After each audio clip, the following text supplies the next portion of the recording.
Drugs గంజాయి supply చేస్తే కఠిన చర్యలు తీసుకుంటామని హెచ్చరించారు నాగర్ కర్నూలు జిల్లా ఎస్పీ గైక్వాడ్ వైభవ్ రఘునాథ్. యువత విద్యార్థులు మత్తు పదార్థాలకు బానిసలు కావద్దని సూచించారు. నాగర్ కర్నూలు జిల్లా కొల్లాపూర్లో రత్నగిరి ఫౌండేషన్ ఆధ్వర్యంలో డ్రగ్స్ నివారణపై అవగాహన ర్యాలీని ప్రారంభించారు ఎస్పీ. ఎవరైనా గంజాయి సప్లై చేస్తున్నట్లు తెలిస్తే పోలీసులకు సమాచారం ఇవ్వాలని సూచించారు. మత్తు పదార్థాల నిర్మూలనలో ప్రతి ఒక్కరూ భాగస్వాములు కావాలని పిలుపునిచ్చారు.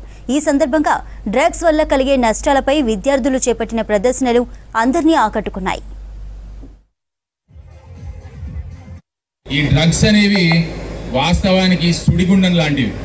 పోవడమే తప్ప పోతే ఎంత లోపల తీసుకుపోతుంది, ఎటు తీసుకుపోతుంది అనేది కూడా ఎవరిని కూడా అంచనా వేయలేరు. దాంట్లో నుంచి కొంతమంది మాత్రమే బయటికి రాగలుగుతున్నారు. మిగతా వాళ్ళ జీవితాలే కాకుండా వాళ్ళ కుటుంబాల జీవితాలు, వాళ్ళు నివసిస్తున్న వాళ్ళ సొసైటీలు, వాళ్ళు ఉంటున్న ఊర్లు కూడా పాడే సంస్కృతి ఇవాళ మనం ఈ ప్రాంతంలో కూడా చూస్తున్నాం. ఎందుకు ఇంత పెద్ద ఎత్తున ఈ కార్యక్రమం చేపట్టినామంటే మీరందరూ కూడా అప్రమత్తంగా ఉండాలా. ఇవాళ మీకు చదువులు అయిపోయినాక బోరు కొడితే ఆటలు ఆడుకోండి.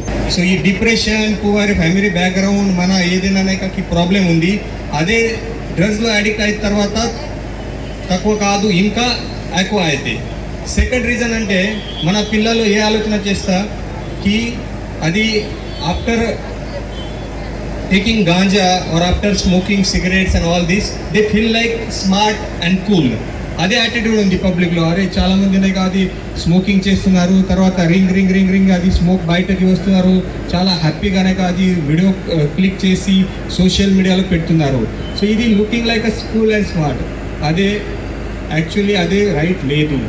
ప్రతి ఒక్కరికి తెలుసు, టీవీల ద్వారా వివిధ పేపర్ల ద్వారా అవేర్నెస్ ప్రోగ్రామ్స్ జరుగుతూ ఉన్నాయి. ఇంత విచ్చలవిడిగా జరుగుతుంది అంటే దానికి కారణం మనం కూడా. ఎందుకంటే మన చుట్టూ ఉన్నటువంటి ఫ్రెండ్స్ ఎప్పుడైతే డ్రగ్స్ తీసుకుంటారో వాళ్ళను మనం ఈజీగా ఐడెంటిఫై చేయొచ్చు. వాళ్ళ యొక్క బిహేవియర్ మారుతుంది, వాళ్ళు మనతో ఉండే విధానం మారుతుంది. మన కుటుంబంలో వాళ్ళు కూడా తల్లిదండ్రులు కానీ లేకపోతే మీ అన్నదమ్ములు కానీ అక్కచెల్లెళ్ళు కానీ ప్రతి ఒక్కరికి తెలిసిపోతుంది. ఎప్పుడైతే డ్రగ్స్ తీసుకుంటామో ఒక సమాజంలోని ఒక జనరేషన్ అనేది నిర్వీర్యం అయిపోతుంది. భావి భారతదేశానికి మన యొక్క యువతే పునాది.